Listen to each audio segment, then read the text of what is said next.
Geek Therapy Radio. Welcome to Geek Therapy Radio. Got your mental curator, Johnny Hemberger. I've got a special guest this week, Nate. How are you doing, brother? I'm good. He's good. I'm good. He starts out understated, but I'm sure there might be some things that I might have to edit out. I'm gonna yell later. Don't worry. Okay, that's fine. Just no terrible cuss words. Nothing slandering too much. We'll figure it out. So, Nate and I have been talking the past couple weeks, and that's an understatement. We have both been highly anticipating Microsoft Flight Simulator 2020. And before we talk about Flight Simulator 2020, our experiences with it, let's talk about something sort of related. Nate was experiencing issues right before we started recording the show today. I had to figure out some audio issues. Nathan was getting a blue screen of death. Nate, what was going on? Well, to understand what was going on, we have to start at the beginning, which was I recently upgraded my motherboard and got some new RAM for the upcoming release of the 3000 series cards, which I'm sure we'll get into later. Absolutely. And so in doing that, everything was fine. Everything was running smoothly. And then I went to go play Microsoft Flight Simulator so I could see how much of a chunk of memory that it ate just to blow my mind. Mm-hmm. And I got into the game and went to select a flight and blah, blah, blah. I'm waiting for it to load. And then I got the blue screen of death with the system cannot write on read-only memory error. So that happened consistently like 3 times in a row. I started looking into what it could be. A lot of people talked about drivers could be corrupted and so on and so forth. And basically what the basis of the issue is that the CPU is receiving a command to write on a memory that is read-only for some reason. Mm-hmm. So it thinks it is. Yeah, exactly. So like any normal person that likes to troubleshoot things, I started uninstalling recent things that I had installed and whatnot, updated Windows, blah, blah, blah, blah, blah. None of that fixed it. Mm-hmm. And so then I was talking to my other friend, and he said he had issues not with Microsoft Flight Simulator specifically, but with other things when he went to 4 sticks of RAM, because I was originally just using a mini ITX board with 2 DIMM slots, 2 8-gig sticks. I went to 4 8-gig sticks on an ATX board. Mm-hmm. And he said that he had the same issue when he did that. So what I did was I took his advice. I removed 2 of the sticks, and lo and behold, the game runs now. So not really sure. Yeah, we can talk about that. Give us some specs here. You went from an ITX. What's your board now? And did you get new RAM, or what's that about? What system are you running? So I had a Asus ROG Strix B350i. With a 3600X Ryzen 5 CPU, mm-hmm. and 2 8-gig sticks of G-Skill Triton Z 3200 megahertz RAM. Mm-hmm. And basically all I did was buy a new motherboard, which I went with the Gigabyte Aorus Elite Wi-Fi X570. Awesome. And then I bought 4 8-gig sticks of Corsair Vengeance Pro RGB RAM, 3200 megahertz for a 32 big kit, 32 gig kit. Yeah, for a total of 32 gigs of RAM. Mm-hmm. So it was actually went really well. I swapped everything out, hooked everything back up. I just threw the the SSDs and the hard drives into the slots that I wanted, mm-hmm. and then it booted straight up into Windows. Went into the BIOS, set the XMP profile. Everything was good. Started playing some Siege last night. Had a couple of hard crashes where I didn't get an error, nothing. It just the computer just shut off. Yeah. Done. And then so I booted it back up. Started running some memory tests. I first started with Prime 95 Blend. I was getting errors right off the bat. It was not good. So I was like, all right, what's the problem? Started looking into that. People suggested that for some reason on some motherboards, XMP profiles the auto voltage setting does not give just enough voltage to run it. So basically I just upped it to 1.4. Unstable. And Yeah, and it solved my problem. I was able to run Prime 95. I ran MemTest 86 for like hours this morning, no errors. So I thought it was good, and that's when I was like, all right, let's bog this baby down with some Microsoft Flight Simulator, and then I ran into my BSOD issue. So BSOD, blue screen of death, for those who don't know what we're talking about. So the moral of the story here, because I experienced this recently, and see, the most recent build I've done, like you, Nate, is AMD. I've switched to Team Red for now. I haven't completely discounted Intel, but we'll see what they do in the future. Right now, the best value for money, and in some cases performance, is Team Red, AMD Ryzen. And it seems to me, and there's probably some truth to this, that you and I are not the only ones who experienced issues with system stability that could be traced back to RAM. When I built a system recently, it was literally just swapping the RAM sticks around, just moving them around and booting until it was stable. I mean, I went into the XMP to, I think it was 3200 megahertz of RAM. I think that's pretty average for right now. But it was literally just that the board or the BIOS wasn't liking what RAM sticks were in what slot, and just moving things around solve the issues. So if anybody's listening right now who is thinking of building a Ryzen build, an AMD build, and it might be the case on Intel right now, I have no idea. I haven't built an Intel system since 2015 or whatever. But if you're building a Ryzen and you're getting system stability issues and the RAM is wonky, and it's literally just a case of swapping your RAM sticks around. And sometimes it's just literally pulling the stick out and putting the stick back into the slot and booting it up again and seeing if the computer likes that. I don't know what the issue boils down to, but fiddle with your RAM, and I think you'll be all set. We're running out of time in this segment. Nate, is there anything else you wanted to mention? No, I'm good. Okay. So in the next segments, we are going to talk about Microsoft Flight Simulator, Nvidia RTX 30 series. I think it's called 30 series. Some people say 3000, some people say 30. I don't know. We're just going to probably say both. Just interchangeable between 30 and 3000 series. Either way, it's awesome news if you are a gamer and a content creator. It's been kind of a big summer for the PC enthusiasts. So we're going to talk more about that coming up in the next segment. Don't go anywhere. Geek Therapy Radio, if you want to contact me, geektherapyradio.com is your best bet. Follow me on all the social media, Geek Therapy Radio, Facebook, Instagram, and YouTube. And we'll be right back with my friend Nate talking Flight Simulator and RTX 30 series or 3000 series.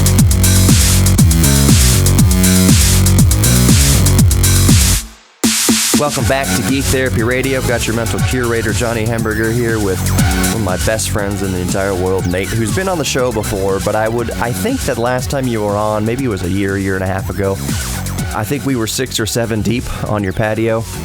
Yeah, for sure. I don't think it's a show I necessarily say, oh yeah, everyone, this is one of the best stuffs. Go back and listen to us ramble on Nathan's back patio about God knows what. I don't even remember what we were talking about. No, I don't remember. I have to go back and listen to it. Yeah, I'll have to go back and find it. I think you just, when you're listening to the or you go into the podcast page where you listen to podcasts, you can usually search like through titles or just do a search. Just type in Nate or Nathan. And I don't know why I'm advertising that people should go back and find the show where don't do that. It's not good for your health. Yeah, no. All right. So the big news this past week was Nvidia's 30 series, RTX 30 series, RTX 3000 series, whatever you want to call it. Their announcement for release, and I should bring up the webpage. I think I'll do that while we're talking here, of some specs. Nate, are you excited for RTX 30 series cards?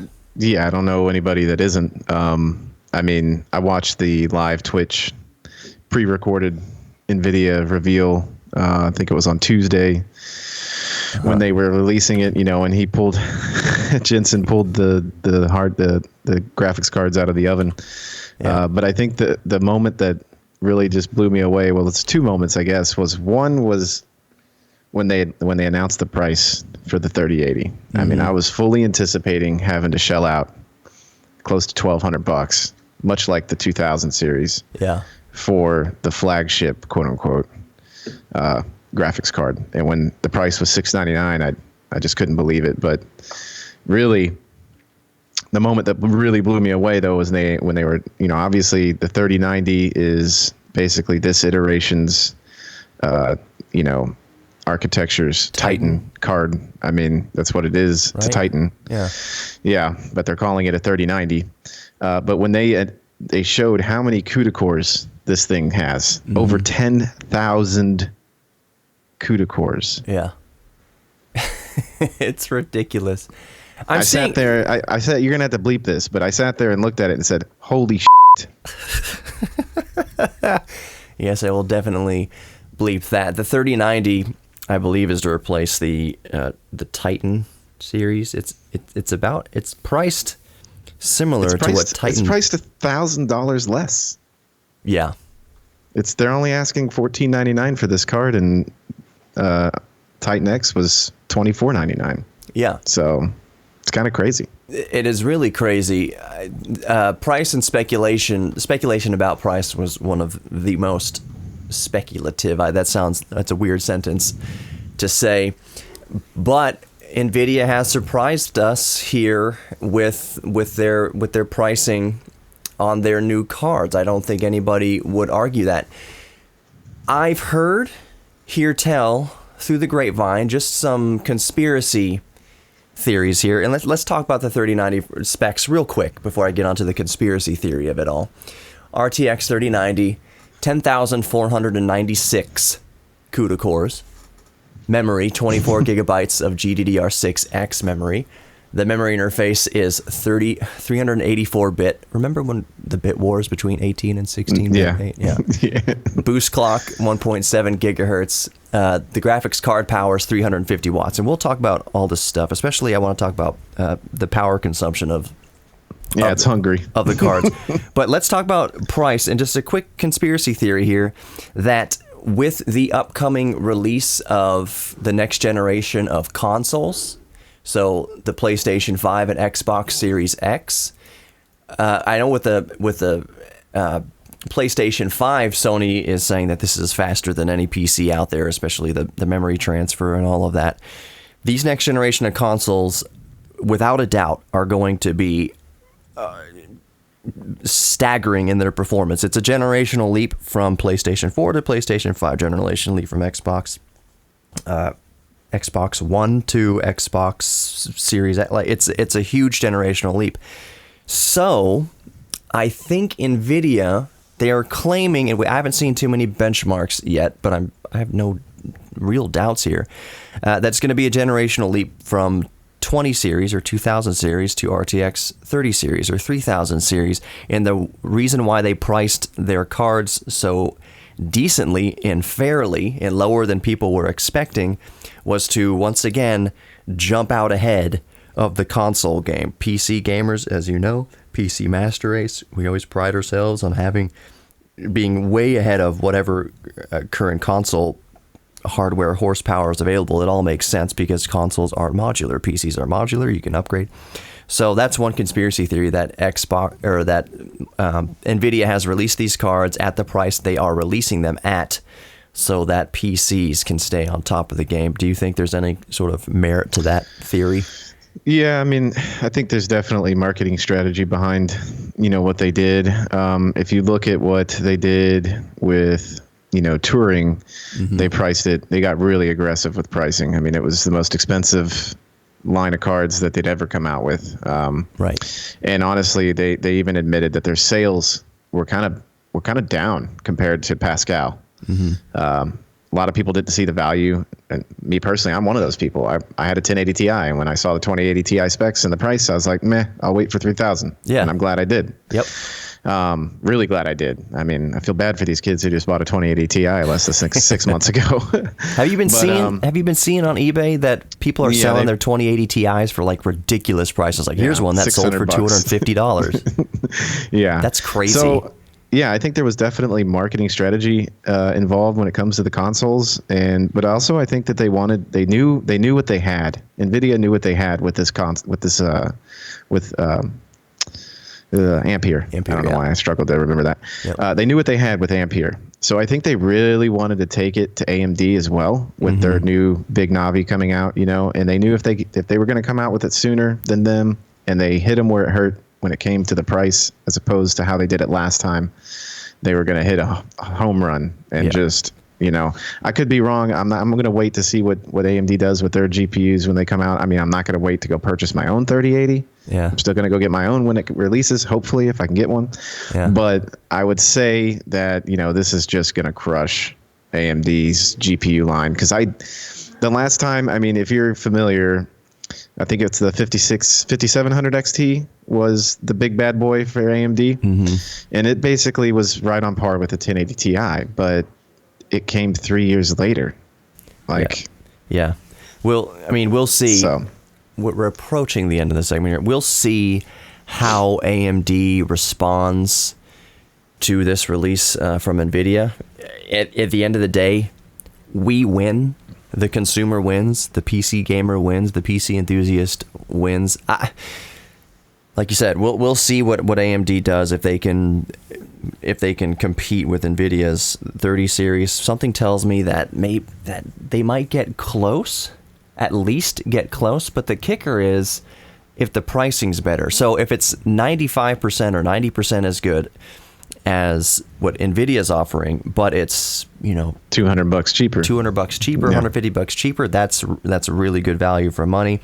I think I'm in your boat though, that no matter what AMD has coming down the pipe, I'm probably still going to go with Nvidia, a 3000 series. And I think in the next segment we'll kind of talk about what we have our eye on. Nate, can you stick around for another segment or two? Sure. Alrighty. That is wonderful. And we are recording at noon. Have you cracked open a beer yet? Because I haven't. I have not. Okay. So things are going smoothly. But tomorrow's Labor Day, so you never know. Oh, I've got beers cooling in the fridge right now. I got one of those inflatable pools off Amazon, and I'm going to sit in it with 8.5%. Oh, man. What is it? It's a Founder's Lucky Bastard or something like that. I usually don't really like thick beers, but it'll get you there for cheap. What was that? Oh man, we could talk about. I don't want to go off on a tangent about cheap, high alcohol content beers because it'll end badly. That's a whole nother show. That's What's on Tap Radio with James Simpson. So anyways, we'll come back with more Geek Therapy Radio. Go to geektherapyradio.com for more information about Geek Therapy Radio. And if you want to contact me, there's a contact form. That's the first thing you see before I sell you anything. geektherapyradio.com. Get at me. We'll be right back with more Geek Therapy Radio. Welcome back to Geek Therapy Radio. You've got your mental curator, Johnny Hamburger. I'm talking with Nate. We are talking all things Nvidia RTX 30 series. That's just been announced, and we will, I promise, talk about our experiences thus far with Microsoft Flight Simulator 2020. But we'll pick up the conversation where we left off. Nathan, what car do you think you're going to have your eye on and purchase? Definitely want the 3080. I just haven't decided from where I'm going to get it. And I'm glad you brought this up because I want to talk a brief moment about this. Okay. I want to get your opinion on this, but I'm really eyeing the Nvidia one, and the reason it's honestly it's purely aesthetic. I don't know if you've seen all of these cards that all these AIB partners are coming out with. Like Asus, EVGA, Gigabyte. Yeah. I usually go Asus. Okay. Well, if you've seen any of the ones, they've released some images and stuff like that, renderings of the cards and what they're going to look like. But are they having a competition to see who can make the ugliest damn card? Yeah. They're all ugly. They're all terrible. You could argue, since I usually go ROG Strix, Asus ROG Strix. That's what I have. The best card I have in my system right now is the GTX 980 from like 2015. They are gaudy abominations, but I'm the type of person, and we'll get back to you, Nate. I'm sorry. I'm not all about the open, the glass PC cases. I just have a black monolithic slab of computer next to my desk, and I'm not really looking inside of it. It's ugly inside of it. I've got Noctua fans everywhere, the tan and brown fans everywhere. I've got a gigantic Silverstone HEO2 Heligon air cooler in there. And the GTX 980, like, you can't really see anything, and I turn off all the RGB. I don't really care what it looks like. I just like that the ROG Strix, and I'm sure other manufacturers, have 0 RPM fans. That's important to me when I record podcasts and music and such. I don't need the fans moving at all if I'm just running Cakewalk Sonar. But I'm sorry, Nate. What's your mentality behind buying a card? Well, I mean, like, here's my thing is I'm iffy on I really like the way that the Nvidia card, the reference card, is going to look like. Mm-hmm. I really think the way they've styled it looks nice. I'm kind of, don't get me wrong, I'm a fan of RGB, but yeah. I like stuff to look clean and not just ridiculous. Yeah. I like the simplistic, no nonsense design of the Nvidia card. I also like the innovative cooling method that they have. Mm-hmm. But having said that, seeing the power draw on these cards leads me to believe that the Nvidia cards are going to run very hot. Yeah. And so that kind of pushes me to want to buy a third-party card, like through EVGA. And the third-party card I'm looking at is the EVGA RTX 3080 for the Win 3, mm-hmm. which is why I was making such a fit about the way they look, is because I don't really like the way this thing looks at all. It's got like a wavy plastic face, and it's just weird looking. It's got mm-hmm. like this coloristic banner thing on top of it. But anyway, I digress. I could go on about that forever. But the other thing that is amazing is that Gigabyte has a 3080 that has such a large cooling coil and set of fins on it that it takes up 4 slots. What? 4. Okay, so if you have 4 PCI Express slots, it's going to chew all of them up. Yeah, like slots in the back. That's like having two of the case. That's a computer inside of a computer. It's huge. Yeah. It's massive. It's the biggest thing. It's ridiculous. But it tells me that card's probably going to run quieter and cooler than its counterparts. So I would be bamboozled if it didn't. If you're gonna have a heatsink on there that takes up 4 slots, that thing better run Flight Simulator 2020 at 8K Ultra at 20C. Unlike you do sound recordings and stuff, and mm-hmm. noise is a big thing for you. Me, I don't really care. I wear a headset when I play. I can't hear my computer anyway. Yeah. I am unconcerned with anybody else in the house, whether or not that my computer sounds like a jet trying to take off. Yeah. Or not. It doesn't bother me. So I was kind of looking forward. I kind of look forward to hearing this thing just like, hey kids, come blow dry your hair. I'm playing a game. Let's save energy. Yeah, honey, don't plug in your hair dryer. Just stick your face behind the PC. So, what was I going to say? You see, yeah, audio and silence is important to me. And I was thinking of this the other day, playing Flight Simulator 2020 on my laptop. If you just want to mute Flight Simulator 2020, let's say you're flying in a jet, you're flying in a Cessna Citation CJ45, whatever, you can just mute the speakers and listen to your computer. It sounds like a jet engine when you're running Flight Simulator 2020. So, or you find yourself thinking you muted Flight Simulator and you're actually just hearing your computer. Yeah. And you think it's the jet taking off. Yeah. Right. Oh, I didn't throttle up. What's happening? Oh, it's just I'm just sitting on the runway and my computer's blasting. Oh gosh, what was I gonna say? So anyway, yeah, I'm not. Here's what I was gonna say. I'm not really concerned with noise while I'm gaming. While I'm gaming, I really don't care if my computer sounds like a jet engine. But I think you are right on the money. Let's talk about power consumption for a moment here, and I promise we'll move on to Flight Simulator at least in the last segment. Power consumption. There is one of the big talking points here was that some of these cards have 12-pin connectors now, and for instance, the 3090 power consumption is rated at 350 watts. There are some people with PC builds out there with a power supply of only 400 watts. So if you are thinking about getting a 3090 and you have a power supply of 400 watts, I would argue that yes, in that case, you might want to consider upping your power supply output. If you have like I said, if you have a 400 watt power supply and you want to get a 3090, that's a bad pairing right off the bat. I mean, I wouldn't recommend. There's not a lot of headroom. There isn't a lot of headroom. You want some headroom. I've got a 750 watt Corsair power supply, Ryzen 9 3900X. So 750 watts, even if I got a 3090, which is what I want to do, because I figure if I'm going to spend money, and I don't spend money on graphics cards, but once every, twice in a decade, I think I might see what I can do about getting a 3090.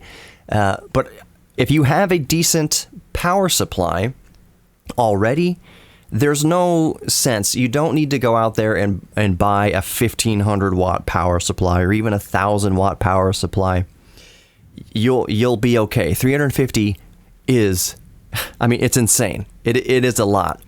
But for most systems, if you are a PC enthusiast and you have a decently sized power supply, I would say, gosh, I would really try to keep it around 650, 700 kind of minimum, depending on what CPU you have.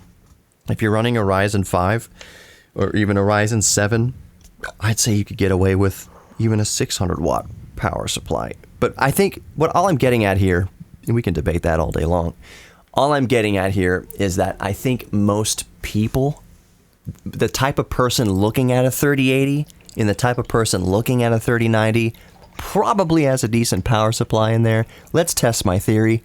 Nate, what is your power supply rated at? 750. 750.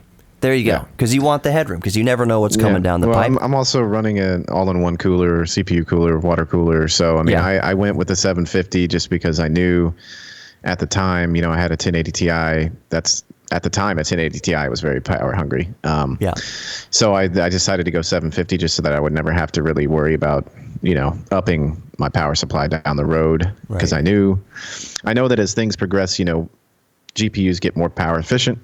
Mm-hmm. But ultimately, as we increase the capabilities of the cards and stuff like that, the power consumption will go up. So, I wanted the extra headroom, so went with 750.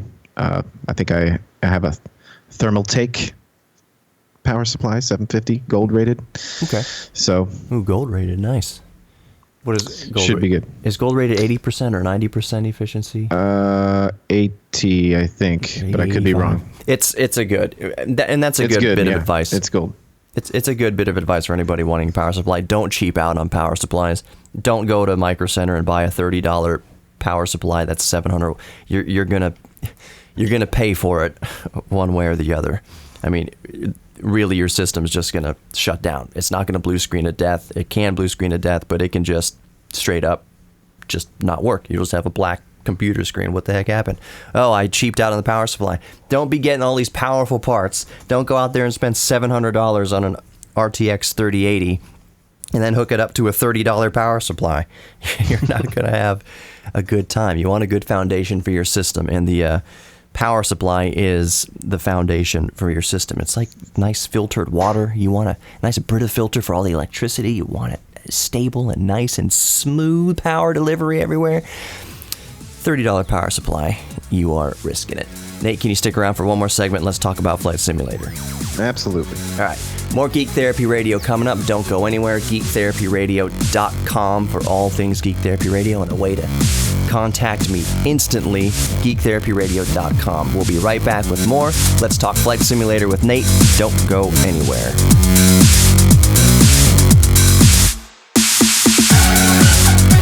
Welcome back to Geek Therapy Radio. You've got your mental curator, Johnny Hemberger. Real quick before we get back to Nate and talk about Flight Simulator 2020, I want to remind everybody listening that the podcast is available, of course, on the iHeartRadio app or your preferred podcast app. Of course, we here at iHeartMedia prefer the iHeartRadio app.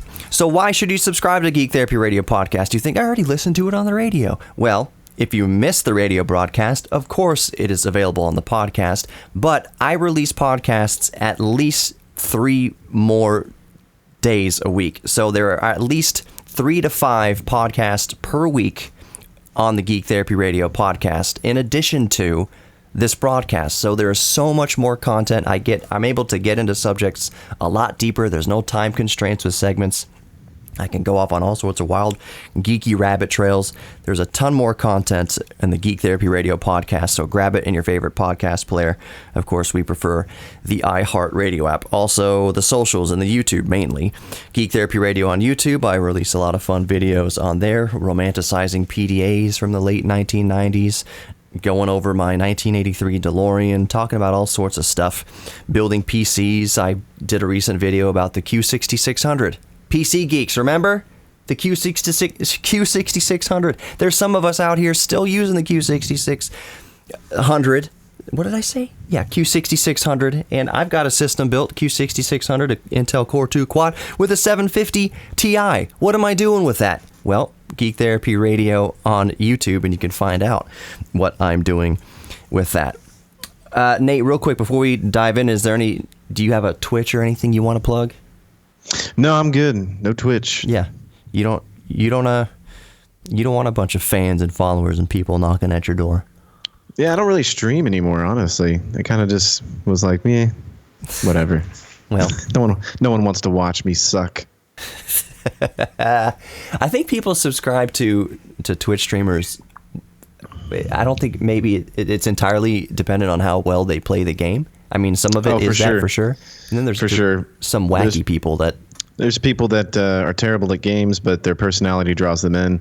And then there's people that are just fabulous at the game, but have no personality. Yeah. I'm an individual who is bad at the game and no personality, so not a lot of viewers there. Well, I'd argue differently, but all right. Anyways, Microsoft Flight Simulator 2020.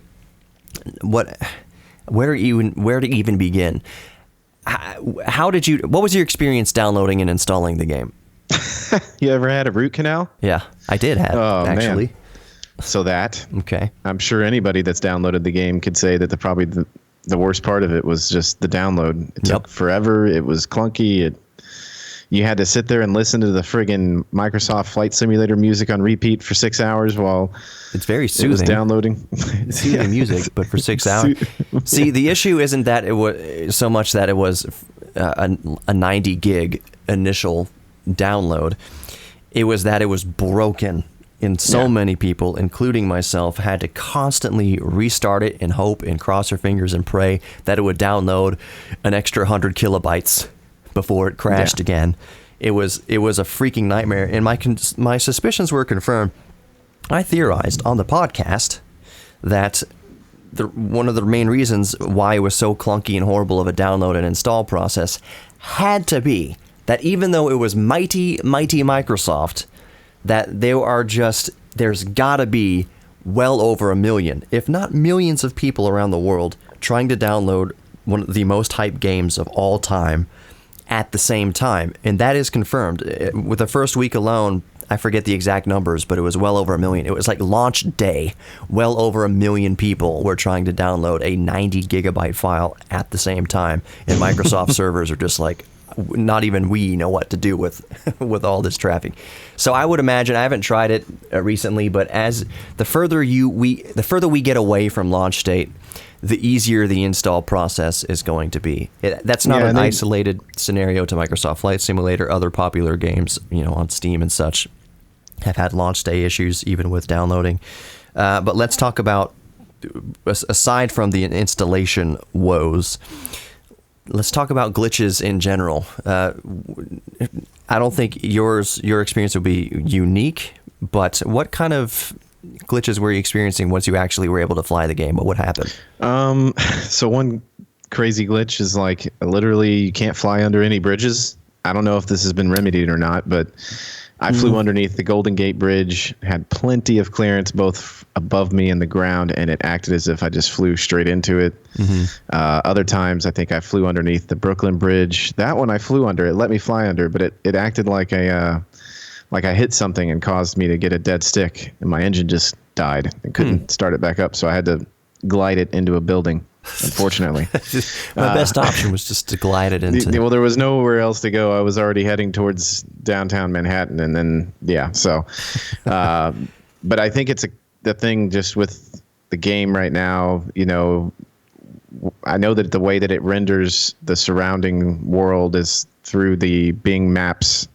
So I think it has something to do. They'll probably get it fixed. But Yeah, there are those type of glitches abound. I have my flight realism set to maximum realism. I mean, if there's a gust, I feel every bit of turbulence. If my wingtip brushes against something, it'll say I crashed. You can set the realism all the way down to, just make it fun, not real at all. Arcade. You can smack it, headlong into a building at 200 knots, and it just kind of like diverts you around the building. But I have it set to maximum realism, and the reason I'm saying that is not to be like, a humble flex, humble brag, but I was skimming along the ocean, not during Hurricane Laura, because hurricanes and all weather is represented in Flight Simulator, but it was a typhoon out in the Pacific Ocean near Japan. And I said, okay, I'll cruise out there, and then I'm going to cruise my plane about 100 feet off the deck, 100 feet off the water. And the water in this game, of course, looks gorgeous, but its representation relative to the plane, kind of like the bridges that you were talking about, isn't perfect, at least as of yet. So what I'm saying is there are these huge swells that come at the plane, and you are just under the swell, like you are in the ocean flying along in a Cessna 172, and then the swell goes down, and all of a sudden you're above the water again. But it doesn't trigger a crash. Yeah, I did the same thing in the little Icon A5, the amphibious plane. Mm-hmm. I flew into Hurricane Laura and landed on the ocean, and the swells were so big that like my plane became a submarine, basically. Yeah.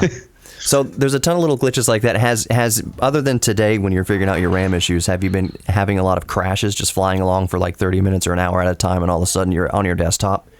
No, I haven't actually had that happen to me Really? at all. Nope. You are lucky. Even on my desktop CPU, the Ryzen 9 and the GTX 980, my beast system, other than the graphics card, I could be flying along for 2 hours, and then all of a sudden I'm just on my desktop. There's just no more Microsoft Flight Simulator. However, they released a patch recently. And that, I think that has helped. I think it has helped. I had it on at work yesterday for probably, and I wasn't playing it the entire time, obviously. I've set it to I set it to autopilot, let it do its thing. But that's a test of system stability. And I had it going for like 4 hours. And it didn't crash, and I'm wondering if the patch helped. I would hope that the patch helped that. I also gave I underpowered my CPU and GPU to give it like 10% more headroom. Not undervolted, but just said, hey, maximum. I power limited both, because I was thinking maybe the PSU, the power supply, is just getting hit too hard, and it's shutting itself down for some saving mode. Anyways, so Flight Simulator 2020... it's great. I wish we had more time to talk about it. Is there any real quick thing you want to say to the audience as we wrap up here, Nate? Should you get Flight Simulator 2020? Should you get it? Yeah, absolutely. It's a great game. Mm-hmm. And if you just want to try it out, just go and get Microsoft Xbox Game Pass for $1. You can download it, play it for a month. If you like it, buy it. Or if you want to just keep doing your monthly Game Pass subscription for $5 a month, do that. Or just uninstall it and say I'm done for that. Yeah. All it cost you was $1. That's right. Well, Nate, thanks for coming on Geek Therapy Radio. If you want more information about Geek Therapy Radio, of course, go to geektherapyradio.com. But most importantly, know that you are worthy of love. You are worthy of being loved. You are worthy of giving love, and you are worthy of your own self-respect. Thank you so much for listening. Take care.